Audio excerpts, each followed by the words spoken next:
안녕하십니까. 오래간만에 또 인사드립니다.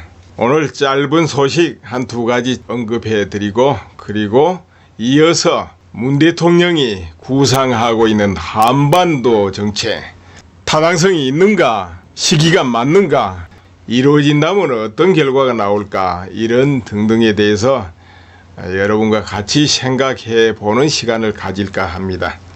대한애국당이 창당을 했습니까? 안 했습니까? 또 이렇게 궁금해하는 사람들이 있어요. 대한애국당, 조원진 의원 중심으로 이루어지고 있는 것이 대한애국당인데요. 조원진 의원 여러분 잘 아시니까 의미가 번뜩 나올 겁니다. 대한애국당은 현재 7월 8일 국회의원회관에서 창당 발기인대회를 가졌죠. 그리고 조원진 의원, 허평한 전 국군기무사 사령관 이렇게 공동대표가 되었습니다. 이제 창당을 한 것이고 골격을 갖춰간다, 이렇게 보시면 되겠습니다. 그리고 또 서울광장에서 주말에 태극기 집회를 한다, 이런 소식도 있고 합니다. 이제 그런 부분에 대해서는 유튜브에 소식들이 많이 올라와 있지 않겠습니까? 그거 보시면 되겠고요. 자유한국당의 유석층 교수 발언이 또 상당히 의미 부여를 하고 또 사람들이 관심을 가지게 됩니다. 그렇다면은 혁신위원, 그러니까 자유한국당을 혁신시켜서 바꿔놓겠다, 이런 책임자라 이거죠. 혁신위원장. 물론 홍준표 대표와 대화 끝에 나서게 되고 또 임명되고 이런 과정을 거치지 않았겠습니까? 그런데 이분 발언이 지금 화제가 되고 있는 것이 뭐냐, 이런 발언을 했거든요. 박 대통령의 탄핵은 잘못되었다, 정치적 결정이다, 박 대통령이 무엇을 어겼는지 명확치 않다, 정치적 탄핵이고 정치형은 굉장히 억울하다, 뇌물죄로 엮으려고 하는데 엮이지 않아서 검찰이 엄청나게 고생하고 있고 이것이 실체라, 이렇게 말하거든요. 그리고 기울여진 운동장, 언론 보도 자체가 기울여진 운동장이었다, 이런 발언. 그리고 그러니까 촛불 집회는 지난해 12월 중순부터 태극기 집회 숫자에 압도되었는데 언론이 사실 보도를 안 했다, 이렇게 이제 언론 보도를 거듭 비판하고 자유한국당 107석 진지를 이용해 바꾸겠다, 이제 이런 말도 해요. 그리고 박 전 대통령 출당에 대해서 또 반대하는 말, 그리고 국정교과서 이야기, 이런저런 발언을 합니다. 그리고 태극기 집회를 매주마다 참석했다, 이런 발언도 했어요. 자, 그렇다면은 자유한국당의 국회의원들이 유석준 혁신위원장을 얼마나 믿고 지지하고 또 혁신할 수 있게 지원을 할 것인가, 또 반대하는 의원들을 극복하고 유석준 위원장이 얼마나 자기 뜻을 드러내 가지고 혁신할 것인가, 그것이 또 홍준표 대표하고 어떤 관계에서 이루어질 것인가, 그건 앞으로 지켜보고 언제 다시 한번 언급해 볼까 하고요. 이제 오늘 본론은 문 대통령 한반도 평화 구상 있죠. 그 부분에 대해서 이야기할까 합니다. 문 대통령이 G20 회의에 참가해 가지고 6일 오후 구 베를린 시청 배우홀에서 한반도 평화 구축, 남북관계 통일, 이런 주제로 발언을 하게 됩니다. 여기에서 한반도 평화 5대 원칙, 4대 대북 제안, 이 내용이 이제 발표되죠. 그런데 이 내용을 잠깐 이제 언급을 해 보겠습니다. 한반도 평화 5대 원칙 1. 평화, 2. 북한체제 보장하는 비핵화. 비핵화하면 북한체제 보장한다, 이런 뜻이 되겠는데, 세 번째 평화체제 구축, 그렇게 여기서 평화협정 추진을 한다고 선언을 했어요. 네 번째 한반도 신경제지도 구상, 이거는 이제 남북 간의 경협 이야기죠. 다섯 번째 정치 군사와 교류 협력 사업 분리, 이거는 정치 군사하고 남북 교류 사업은 분리하겠다, 이런 뜻이겠죠. 경제 교류와 군사를 분리한다. 이거 쉽지 않지요. 왜냐하면 북한에서 돈이 생긴다. 바로 군사 전용하는데 어떻게 분리가 될까요? 그게 된다면 미국 트럼프가 왜 경제 제재를 하려고 하겠습니까? 군사적으로 효과를 내려고 하는 거 아닙니까? 그리고 4대 대북 제안, 여기에 이산상봉, 인도적 문제 해결하는 거, 물론 여기는 인도적인 차원이니까 원조 같은 것도 포함될 겁니다. 두 번째 평창올림픽 참가, 세 번째 군사분계선의 적대 행위 중단. 이제 여기 이 부분 때문에 대북 방송 이런 거 이제 이거 중단되지 않겠냐 이런 말들이 이제 나오는 거죠. 네 번째 남북대화 재개하자. 4대 제안을 하게 되는데 어떻게 생각합니까? 지금 현 시점에서 이게 타당하다 봅니까? 어떻다고 봅니까? 남과 북이 서로 공존하면서 평화로 가고 하게 된다면 실천되면 굉장히 좋습니다. 그렇지만은 그런 상황이 아니고 서로가 서로를 적대하고 뭔가 어느 한쪽이 상대방을 흡수해가지고 통일하고 또는 적대적인 행위로 무력으로 통일하고 이런 마음이 있는 한은 실천이 어렵다. 이런 부분이 생기겠죠. 그리고 현재 트럼프 대통령 그리고 유엔이 북한의 비핵화를 목표로 엄청난 노력을 이제 전개하고 있는데 과연 이게 시점이 이게 맞겠느냐. 물론 이걸 당장 실천하는 건 아니고 북한의 대응에 따라서 전개된다 이렇게 되는 것이지만은 지금 상황이 어떤가 이런 부분에 이제 의견이 많게 됩니다. 그래서 이 부분에 대해서 앞으로 만약 이런 것이 추진된다면은 어떤 문제가 있을까 또 가능할까 이런 거 같이 한번 생각해 보자 이겁니다. 간단한 일은 아니죠. 또 그 전에 문 대통령이 북한에 대해서 흡수 통일을 하지 않겠다. 흡수 통일하지 않겠다. 이제 그렇게도 말합니다. 이제 이 부분도 한번 살펴볼 거예요. 어때요? 흡수 통일 어느 쪽이 당할 것 같습니까?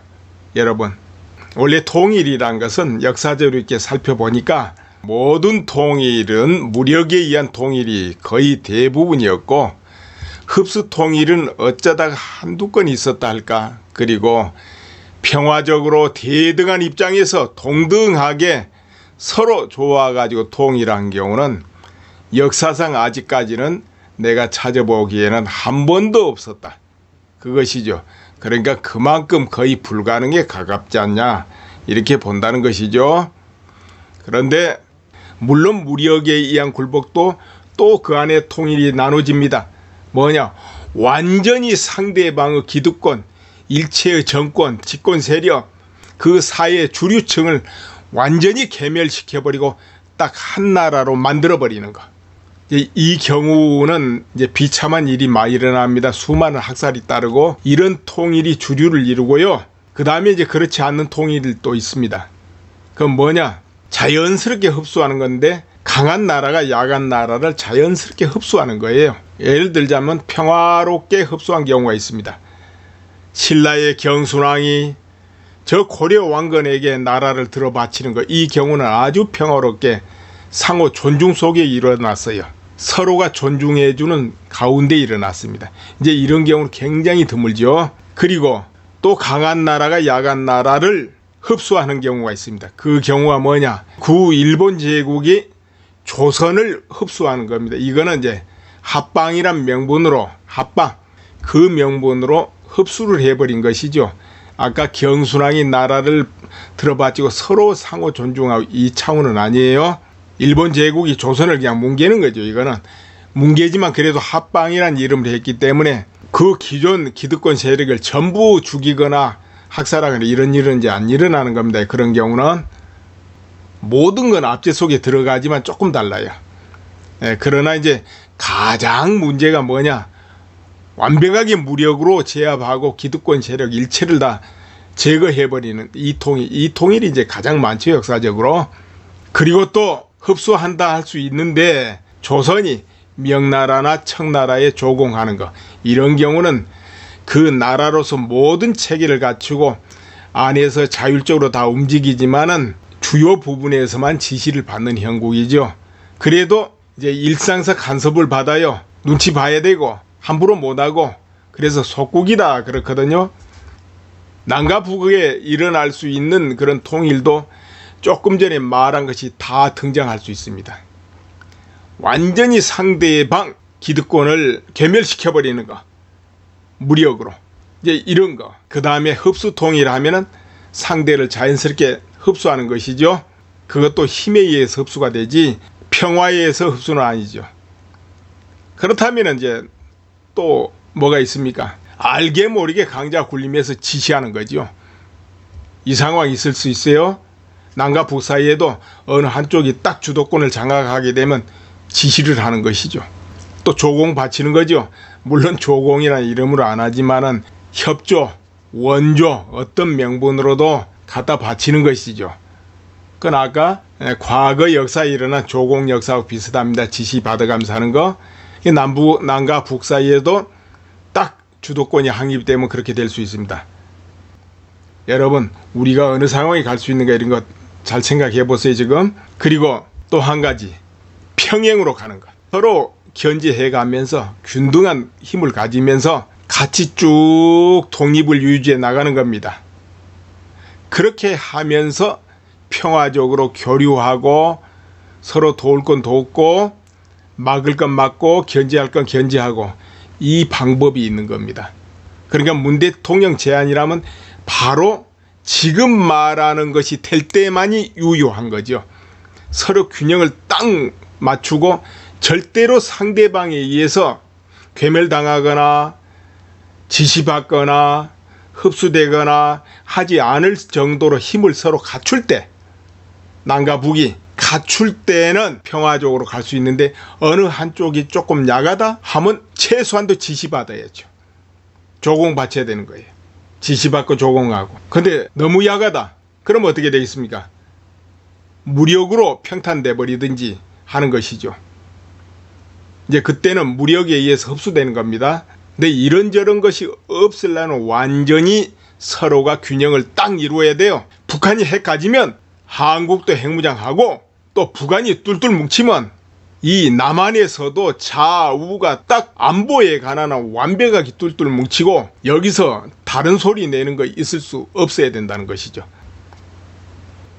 문 대통령이 남북 간의 한반도 평화 5대의 원칙 이런 걸 내세우고 또 4대 대북 제안도 하고 그랬습니다만은 이미 북한은 핵무장했어요. 이제 이 경우는 국제사회의 책임을 먼저 물어야 됩니다. 우리는 미국이라든가 중국, 러시아 등등 모든 강대국의 의견을 받아서 또 믿고 그 모든 평화 존중하고 그동안에 수십 년을 인내하면서 왔지만 결과적으로 결론은 북한이 핵무장하고 비핵화에 실패했다. 그럼 한국은 이제 완전히 위험에 노출돼 있다. 이 경우를 어떻게 해야 되겠는가? 국제사회가 책임 못 지는데 우리나라는 안보가 위험하게 돼 있다. 그러니까 우리가 이렇게 지속되면 한국도 핵무장하지 않을 수 없다 이렇게 던져놔야 된다는 것이죠. 그리고 미국 트럼프하고는 협상해야 됩니다. 핵무장을 도와달라. 오히려 핵무장 제지가 아니고 도와라. 한국이 핵무장할 수 있게끔. 그런데 트럼프 입장에서도 북한 비핵화에 실패했다 판정되고 또 어떤 제재도 성공할 수 없다 판정되면은 남는 건 두 가지뿐이에요. 군사적으로 강공을 하는 거하고 평화협정을 맺고 손 떼는 거. 근데 무책임하게 평화협정 맺고 손 떼버린다? 그건 말이 안 되죠. 그러니까 그때는 한국이 나서서 핵무장을 도와다오 이렇게 해야죠. 그런데도 핵무장 도와줄 수 없다. 그건 미국이 명분이 없는 겁니다. 그때는 한국은 NPT 탈퇴하고 핵 확산 방지 조약의 NPT죠. 그거 탈퇴하고 핵무장에 돌입해야 됩니다. 물론 한국은 이제 어려운 부분이 있습니다. 제재 석유고 뭐고 전부 수입하니까요. 원자력이 그래서 중요해요. 그나마도 돌아가니까. 그래서 제재에 견딜 수 없는 나라가 한국은 한국입니다. 그러나 그래도 참고 하겠다면 1년이면 된다 이거죠. 그리고 제재할 명분이 없고 이제 미국하고 의논해가지고 하면 제재를 안 받게 됩니다. 또 미국에서 상황이 그렇게 되면 한국을 핵무장시키고 할 수밖에 없는 입장도 될 수 있어요. 왜 그런가 보세요. 중국, 러시아, 북한이 딱 동맹이 돼가지고 핵무장을 하고 견제한단 말이에요. 그러면은 미국은 혼자 대결해야 돼요. 그러니까 미국도 거기 대응하려면 한국, 일본을 핵무장시켜야 되는 거예요. 그렇기 때문에 미국 입장도 변할 수밖에 없게 됩니다. 그래서 한국은 핵무장하게 되고 또 핵무장 하는데 어려움을 극복할 수 있어야 되는 거죠. 그렇게 하고 한국 내부에서는 좌우 지금 극심하게 대립하고 있잖아요. 이 좌우 대립을 중지하고 안보에는 모두 힘을 모아야 된다. 이렇게 국민적 합의가 이루어져야 돼요. 지금도 사드 배치 반대하면서 군 차량을 검색하고 경찰 차량을 검색하고 민간이 그러고 있어요. 그렇다면 이게 법적으로 떠나서 이런 일이 있으면 안 된다는 거죠. 이제 전체 안보 부분에서는 뭐 기지를 만들든 뭐를 설치하든 전부 한 목소리만 나와야 된다. 이렇게 국민적 합의가 이루어지고 여기는 이견이 없어야 돼. 다른 뜻이. 그렇게 해서 완전히 완벽하게 갖춰놓고 북한하고 대등한 입장을 만들어 놓고 그렇게 하고 지금 문 대통령 한반도 평화대원 측이니 4대 대북 제안이니 이럴 때 이것이 실천되면 그건 괜찮다 이거죠. 그래서 남북 화해 무드를 만들어가고 서로가 서로를 유지할 수 있다 이렇게 하고 그리고 그러다 보면은 북한도 점점 발전하게 되면서 북한 주민들의 의식세계도 지금하고 달라져 버린다는 것이죠. 그러다 보면 남과 북의 의식세계도 비슷해지면 세월이 흘러가지고 평화적인 통일이 가능하게 되는 것이죠. 이것이 평화로 갈 수 있는 나는 유일한 길로 보는 거예요. 완벽하게 남과 북이 딱 균등하게 갖추어서 그렇지 않는 상태에서 평화해야 하고 하다 보면 결국 뭡니까? 북한의 핵무장 딱 해가지고 있고 한국은 갔다가 어떤 명분으로도 원조하고 갖다 바치고 그것밖에 더 있습니까? 그러다 보면 최소한도 지시받는 국가가 될 수밖에 없는 것이죠. 지금 누가 대통령 될 가능성이 있다 하면은 정치권 모든 줄을 쭉 서잖아요. 그쪽으로 공무원 세계도 그렇고 그처럼 이제 북한의 눈치를 보는 그것이 한국의 일상화 될 수도 있어요. 누구를 임명해도 북한에서 노하면 알아서 그냥 스스로 임명 안 하고 이런 때 온다 이거예요. 또 국민 또 뭔가 해보려면 북한 눈에 나면 안 되더라 하고 또 줄서기 하는 현상 막 일어날 수 있습니다. 기침했는데 저쪽은 독감돼요. 이 현상이 한국 내에 만연할 수가 있다는 거죠. 그보다 더 안 좋은 건 뭡니까? 바로 북한에 의해서 강공당하는 거. 북한에서 ICBM 발사 성공했죠. 이미 미국에서 인정한 겁니다. 물론 국방부 발표, 뭔 발표 쭉 보세요. 항상 뭐는 안 됐을 것이다. 무엇은 부족할 것이다. 아닐 것이다 해왔죠. 그런데 현재 어떻습니까? 북한이 여보란 듯이 다 성공해왔다 이거죠. 원래 안보는 뒷북치는 게 안보가 아니고 또 일 터져가지고 대응하는 게 안보가 아닙니다. 미리미리 준비하는 게 안보죠. 핵동결하면 대화하고 비핵화로 가자. 의논을 해보자. 이런 거 그거 어떻습니까? 핵동결 말이 지금 계속 나오고 있습니다. 여기저기서. 그 말은 뭐냐면 이미 북한 핵무장을 인정한다 그 말이 되는 겁니다. 북한 핵무장 하지 않았는데 핵동결 할 필요가 있겠습니까? 없지요. 그건 이제 이미 핵무장을 인정하는 거지요. 핵동결 말은. 그러면 핵동결은 더 이상 진전시키지 말아다오.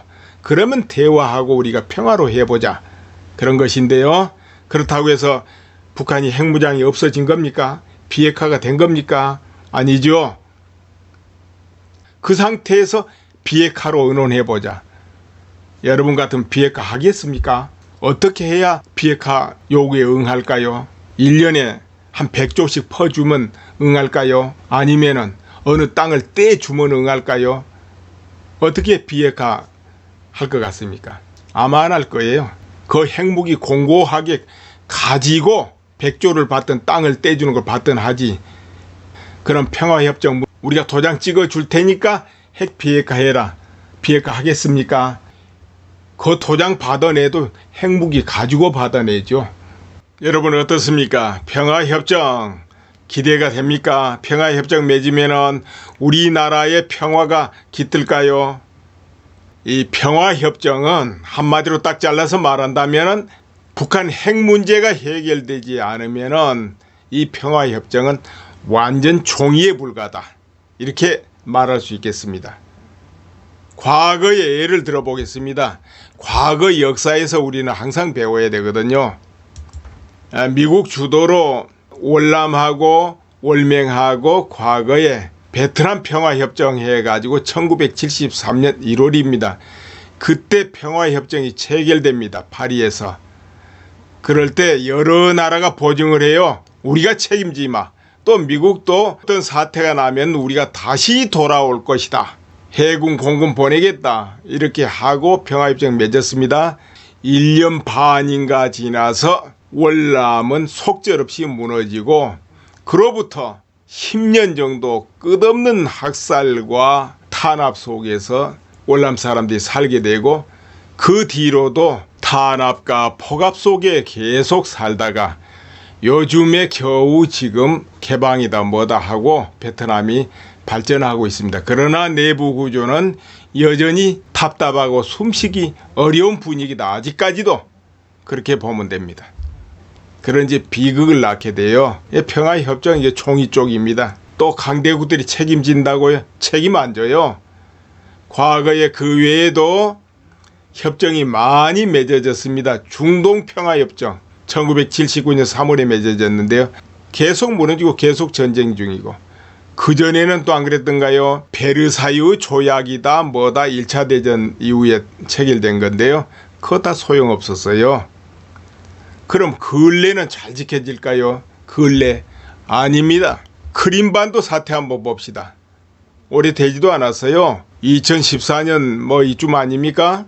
러시아에서 우크라이나에 속해 있던 크림반도를 합병해버려요.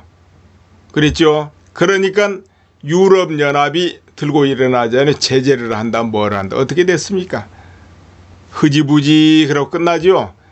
그럼 과거 우크라이나는 어떻게 됐나요? 소련이 붕괴되면서 핵무기를 많이 가지게 됩니다. 우크라이나가. 그런데 미국이다 러시아다 중국이다 나서서 핵 폐기해라 폐기하면 우리가 안보는 책임져 주겠다. 이렇게 했습니다. 안보 책임져 줬습니까? 아무 의미 없는 겁니다. 심지어는 유럽연합도 제재한다고 엄포는 좀 나왔지만 앞에서는 뒤로는 다 흐지부지 해서 왜 그렇습니까? 러시아 가스관이 유럽에 가스를 공급하고 있어요.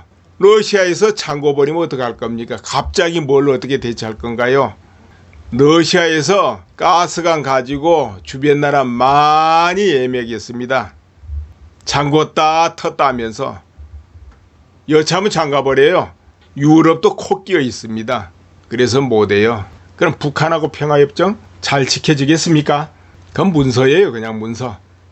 그런데 왜 그럼 그 문서에 불과하는데 북한에서는 평화협정을 자꾸 해달라 이렇게 요구합니까? 물론 북한에서 평화협정 미국에 요구할 때 우리가 비핵화할 테니까 평화협정 해주시 합니까? 그건 아니죠.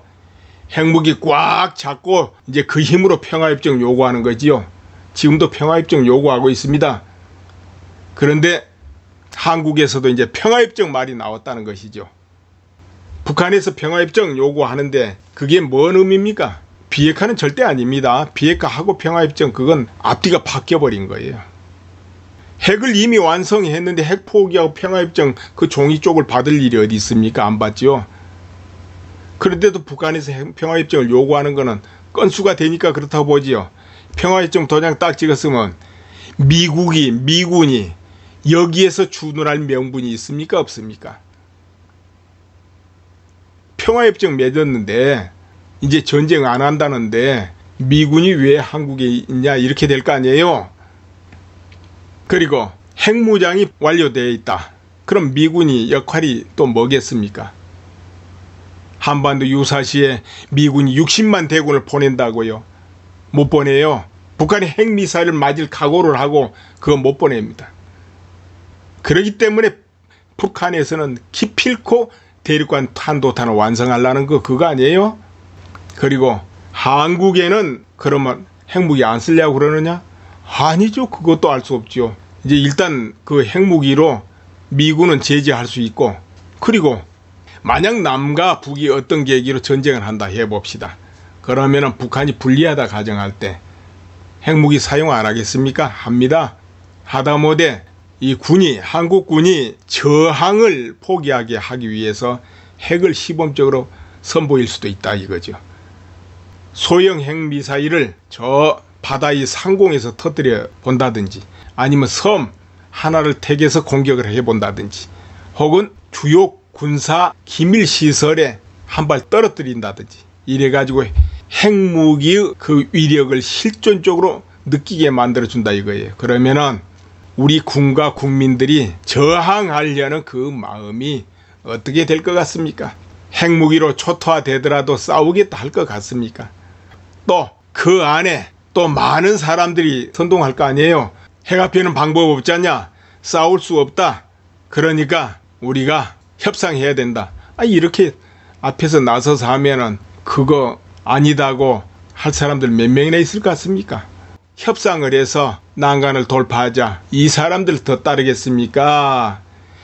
핵에 의해서 멸망하더라도 싸우자. 이런 사람이 많겠습니까?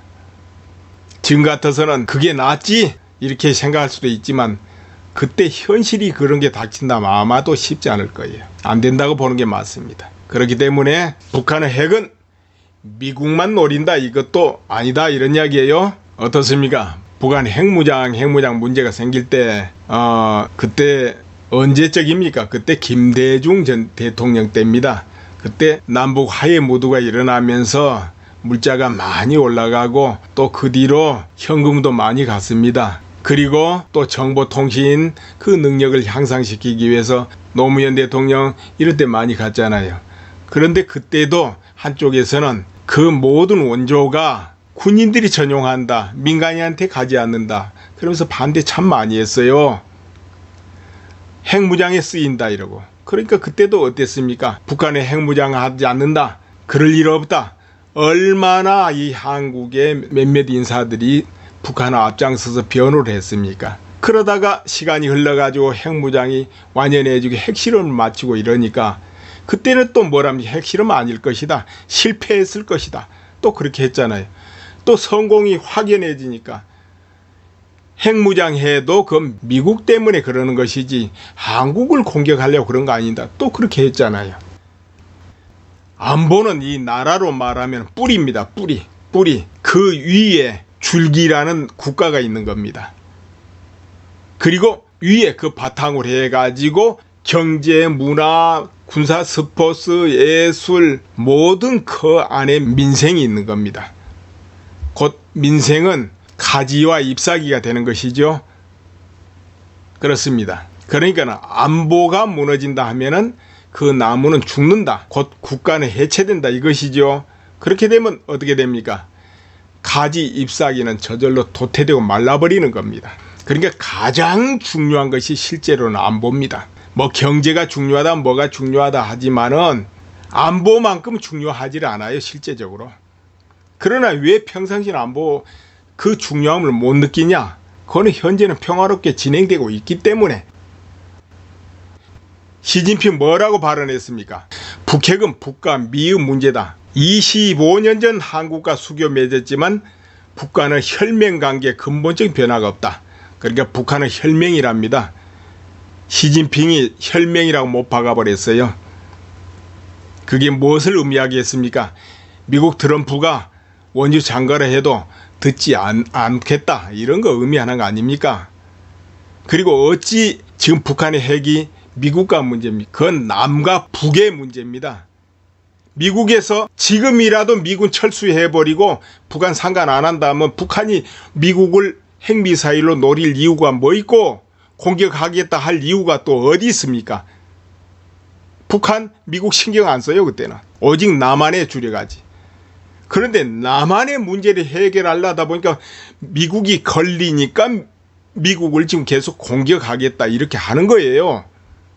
이건 북한의 작전이지 북한과 미국의 문제는 절대 아니죠. 이건 한국과 북한의 문제입니다. 그런데 정작 가장 위험한 상황이 있는 한국이 저 강 건너 불 보듯이 그거는 정말로 트럼프가 알아서 할 일 이렇게 생각한다면 어떻습니까? 말이 안 된다고 나는 봐요. 주객이 전도됐다 이렇게 봐야 됩니다. 그냥 둘러보면은 여러 난감하기 짝이었고 또 한국이 자체적으로 할 수 있는 일이 뭐냐, 실제적으로 없다 이렇게 보이지 않습니까? 그렇지만은 1차적으로 한국인은 안보에 관한 한 툴툴 뭉치고 좌우가 없어야 돼요. 특히나 기득권, 정치인 등이 안보에 관한 견해를 분명하게 세우고 지혜를 모으고 뜻을 같이 모아야 된다 이거죠. 더 큰 어떤 것은 저 미국이 해결하고 유엔이 해결하고 한다 하더라도 한국은 자체적으로 반드시 안보의식만은 투철해야 된다 이것입니다. 특히나 20대, 30대, 40대 굉장히 중요합니다. 정말 지혜롭게 현재 한국의 이 진행되는 모든 것을 잘 살펴야 됩니다. 속든 애국대에서 잘못 판단했던 모두 그 책임은 전부 국민 각자 당사자한테 돌아가는 것입니다. 남의 책임, 너의 책임이다 해도 소용이 없어요. 받는 거는 각자 다 받게 돼 있습니다. 예, 감사합니다. 오늘은 이만 줄이겠습니다. 일단 그 핵무기로 미군은 제재할 수 있고, 그리고 만약 남과 북이 어떤 계기로 전쟁을 한다 해봅시다. 그러면은 북한이 불리하다 가정할 때 핵무기 사용 안 하겠습니까? 합니다. 하다못해 이 군이, 한국군이 저항을 포기하게 하기 위해서 핵을 시범적으로 선보일 수도 있다 이거죠. 소형 핵미사일을 저 바다의 상공에서 터뜨려 본다든지, 아니면 섬 하나를 택해서 공격을 해본다든지, 혹은 주요 군사 기밀시설에 한 발 떨어뜨린다든지, 이래가지고 핵무기의 그 위력을 실존적으로 느끼게 만들어준다 이거예요. 그러면은 우리 군과 국민들이 저항하려는 그 마음이 어떻게 될 것 같습니까? 핵무기로 초토화되더라도 싸우겠다 할 것 같습니까?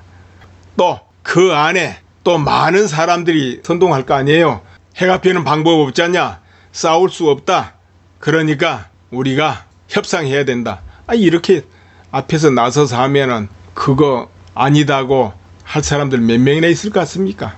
협상을 해서 난간을 돌파하자. 이 사람들 더 따르겠습니까? 핵에 의해서 멸망하더라도 싸우자. 이런 사람이 많겠습니까?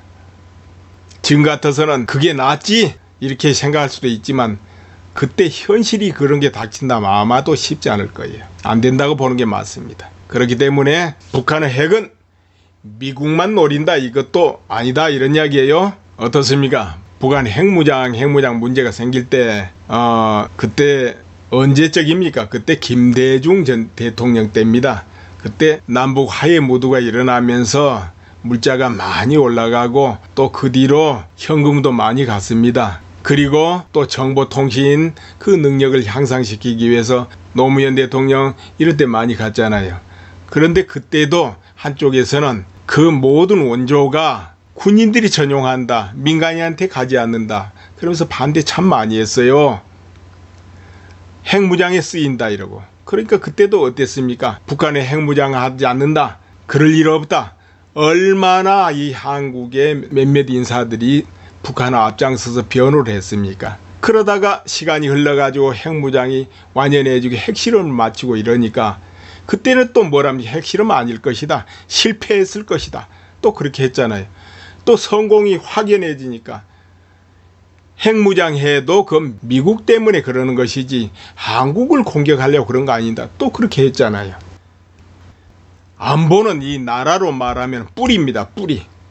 그 위에 줄기라는 국가가 있는 겁니다. 그리고 위에 그 바탕으로 해가지고 경제, 또 강대국들이 책임진다고요? 책임 안 져요. 과거에 그 외에도 협정이 많이 맺어졌습니다. 중동평화협정 1979년 3월에 맺어졌는데요. 계속 무너지고 계속 전쟁 중이고, 그전에는 또 안 그랬던가요? 베르사유 조약이다 뭐다 1차 대전 이후에 체결된 건데요. 그거 다 소용없었어요.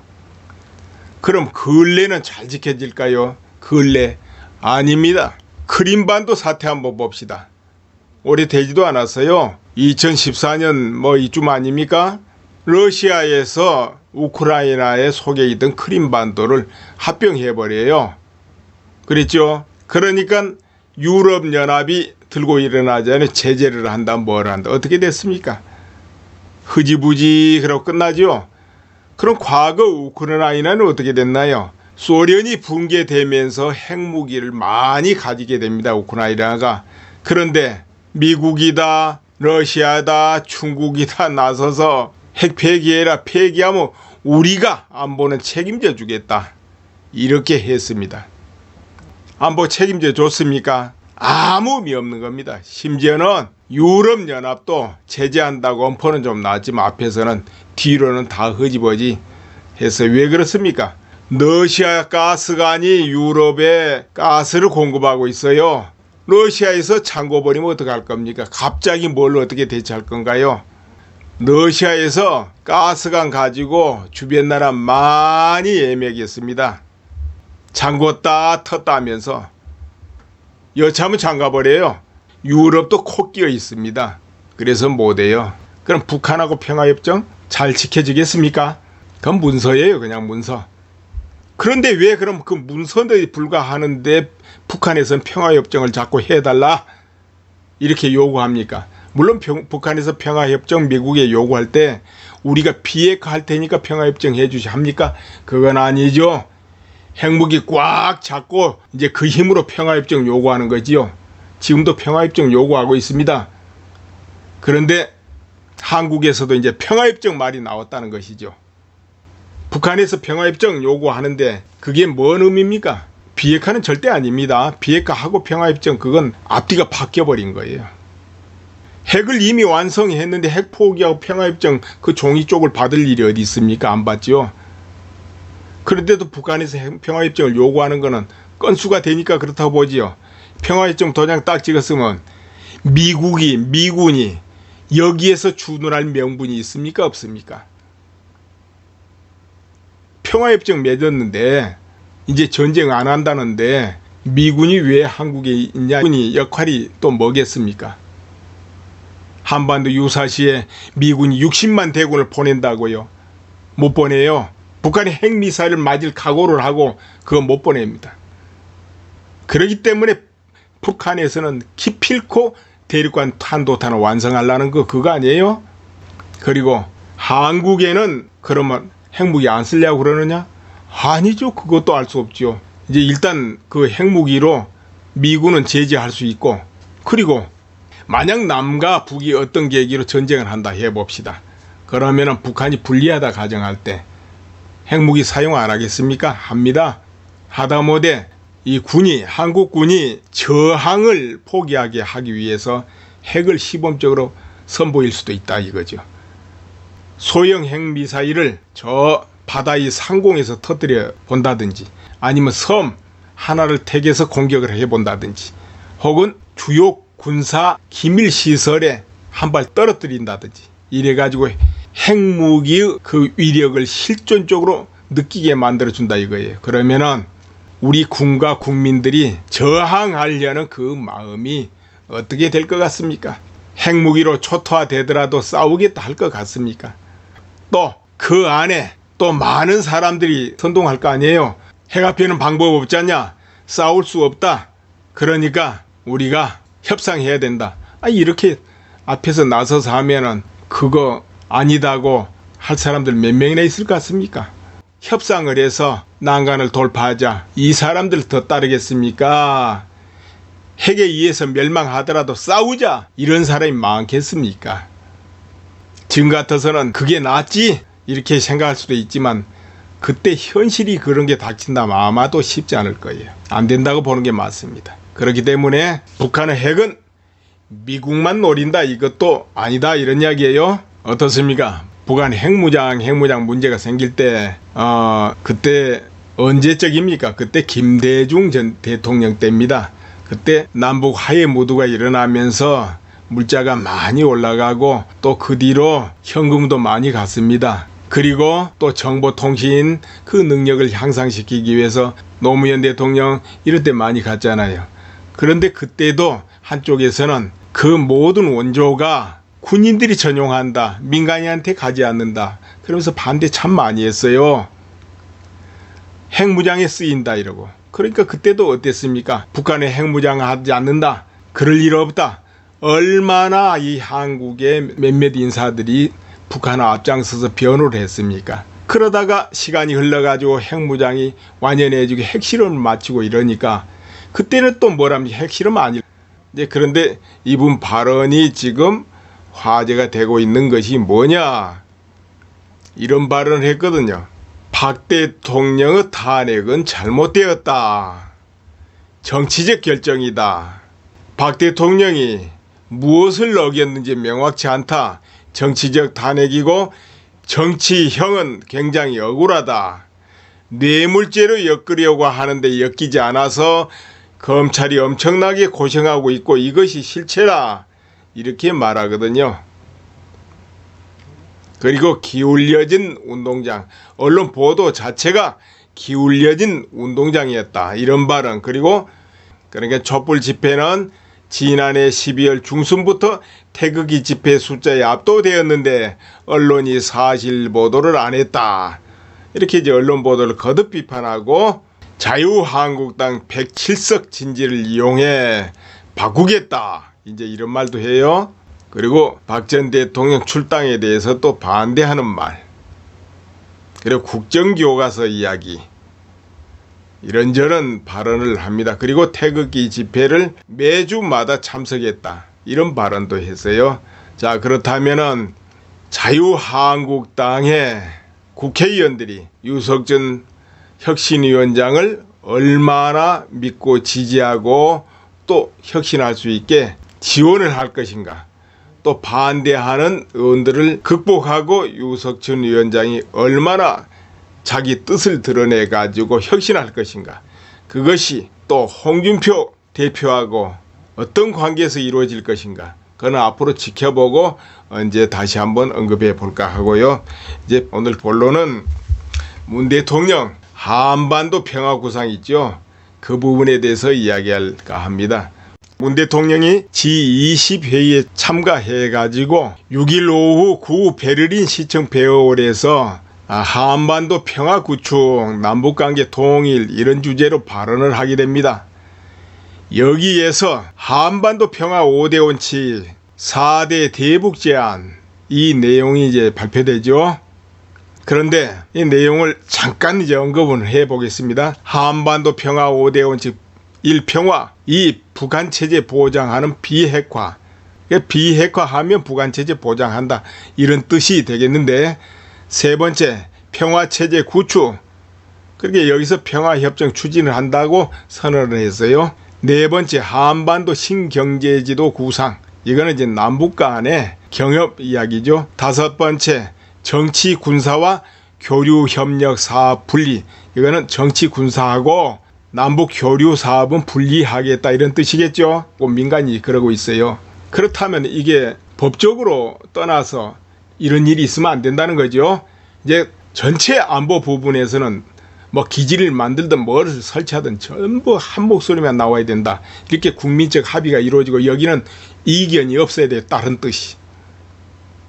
그렇게 해서 완전히 완벽하게 갖춰놓고 북한하고 대등한 입장을 만들어 놓고 그렇게 하고 지금 문 대통령 한반도 평화대원칙이니 4대 대북 제안이니 이럴 때 이것이 실천되면 그건 괜찮다 이거죠. 그래서 남북 화해 무드를 만들어가고 서로가 서로를 유지할 수 있다 이렇게 하고 그리고 그러다 보면은 북한도 점점 발전하게 되면서 북한 주민들의 의식세계도 지금하고 달라져 버린다는 것이죠.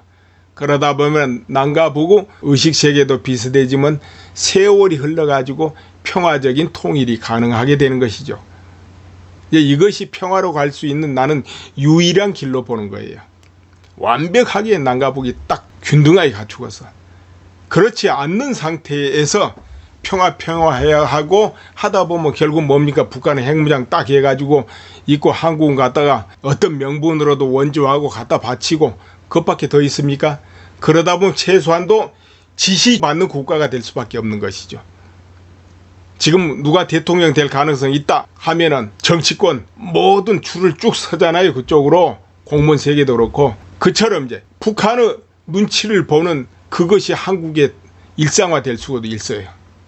누구를 임명해도 북한에서 노하면 알아서 그냥 스스로 임명 안 하고 이런 때 온다 이거예요. 또 국민 또 뭔가 해보려면 북한 눈에 나면 안 되더라. 하고 또 줄서기 하는 현상 막 일어날 수 있습니다. 기침했는데 저쪽은 독감돼요. 이 현상이 한국 내에 만연할 수가 있다는 거죠. 그보다 더 안 좋은 건 뭡니까? 바로 북한에 의해서 강공당하는 거. 북한에서 ICBM 발사 성공했죠. 이미 미국에서 인정한 겁니다. 물론 국방부 발표, 뭔 발표 쭉 보세요. 항상 뭐는 안 됐을 것이다. 무엇은 부족할 것이다. 아닐 것이다 해왔죠. 그런데 현재 어떻습니까? 북한이 여보란 듯이 다 성공해왔다 이거죠. 원래 안보는 뒷북치는 게 안보가 아니고 또 일 터져가지고 대응하는 게 안보가 아닙니다. 미리미리 준비하는 게 안보죠. 핵동결하면 대화하고 비핵화로 가자. 의논을 해보자. 이런 거 그거 어떻습니까? 핵동결 말이 지금 계속 나오고 있습니다. 여기저기서. 그 말은 뭐냐면 이미 북한 핵무장을 인정한다 그 말이 되는 겁니다. 바로 말하면 뿌리입니다. 뿌리. 그 위에 줄기라는 국가가 있는 겁니다. 그리고 위에 그 바탕으로 해가지고 경제, 문화, 군사, 스포츠, 예술 모든 그 안에 민생이 있는 겁니다. 곧 민생은 가지와 잎사귀가 되는 것이죠. 그렇습니다. 그러니까 안보가 무너진다 하면은 그 나무는 죽는다. 곧 국가는 해체된다 이것이죠. 그렇게 되면 어떻게 됩니까? 가지 잎사귀는 저절로 도태되고 말라버리는 겁니다. 그러니까 가장 중요한 것이 실제로는 안보입니다. 뭐 경제가 중요하다 뭐가 중요하다 하지만은 안보만큼 중요하지 않아요 실제적으로.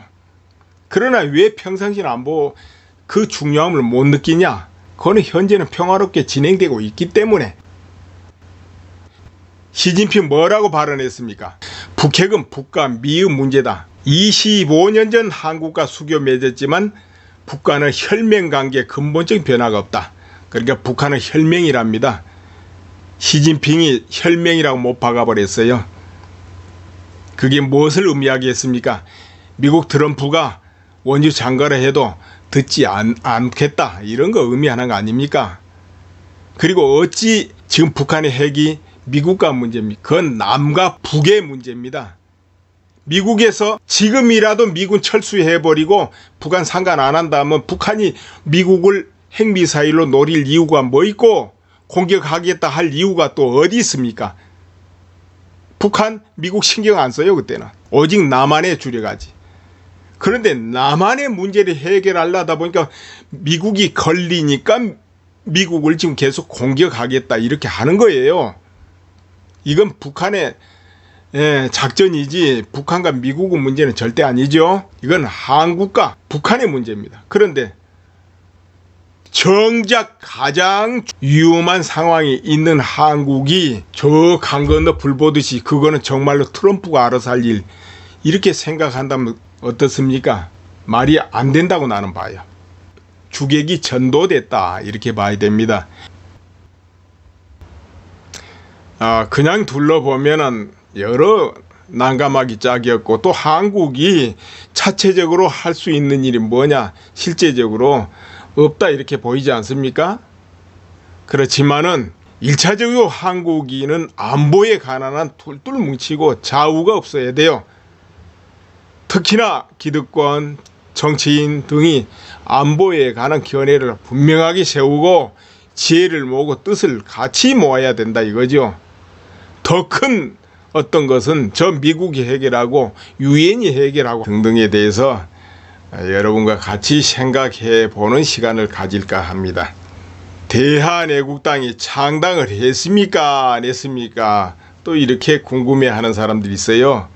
대한애국당 조은진 의원 중심으로 이루어지고 있는 것이 대한애국당인데요. 조은진 의원 여러분 잘 아시니까 의미가 퍼뜩 나올 겁니다. 대한애국당은 현재 7월 8일 국회의원회관에서 창당 발기인대회를 가졌죠. 그리고 조은진 의원, 허평한 전 국군기무사 사령관 이렇게 공동대표가 되었습니다. 이제 창당을 한 것이고 골격을 갖춰간다 이렇게 보시면 되겠습니다. 그리고 또 또 서울 광장에서 주말에 태극기 집회를 한다, 이런 소식도 있고 합니다. 이제 그런 부분에 대해서는 뭐 유튜브에 소식들이 많이 올라와 있지 않겠습니까? 그거 보시면 되겠고요. 자유한국당의 유석춘 교수 발언이 또 상당히 의미 부여를 하고 또 사람들이 관심을 가지게 됩니다. 그렇다면은 혁신위원, 그러니까 자유한국당을 혁신시켜서 바꿔놓겠다, 이런 책임자라 이거죠. 혁신위원장. 물론 홍준표 대표와 대화 끝에 나서게 되고 또 임명되고 이런 과정을 거치지 않았겠습니까? 이제 그런데 이분 발언이 지금 화제가 되고 있는 것이 뭐냐, 이런 발언을 했거든요. 박 대통령의 탄핵은 잘못되었다. 정치적 결정이다. 박 대통령이 무엇을 어겼는지 명확치 않다. 정치적 탄핵이고 정치형은 굉장히 억울하다. 뇌물죄로 엮으려고 하는데 엮이지 않아서 검찰이 엄청나게 고생하고 있고 이것이 실체라, 이렇게 말하거든요. 그리고 기울여진 운동장, 언론 보도 자체가 기울여진 운동장이었다, 이런 발언. 그리고 그러니까 촛불 집회는 지난해 12월 중순부터 태극기 집회 숫자에 압도되었는데 언론이 사실 보도를 안 했다, 이렇게 이제 언론 보도를 거듭 비판하고 자유한국당 107석 진지를 이용해 바꾸겠다, 이제 이런 말도 해요. 그리고 박 전 대통령 출당에 대해서 또 반대하는 말, 그리고 국정교과서 이야기, 이런저런 발언을 합니다. 그리고 태극기 집회를 매주마다 참석했다, 이런 발언도 했어요. 자, 그렇다면은 자유한국당의 국회의원들이 유석준 혁신위원장을 얼마나 믿고 지지하고 또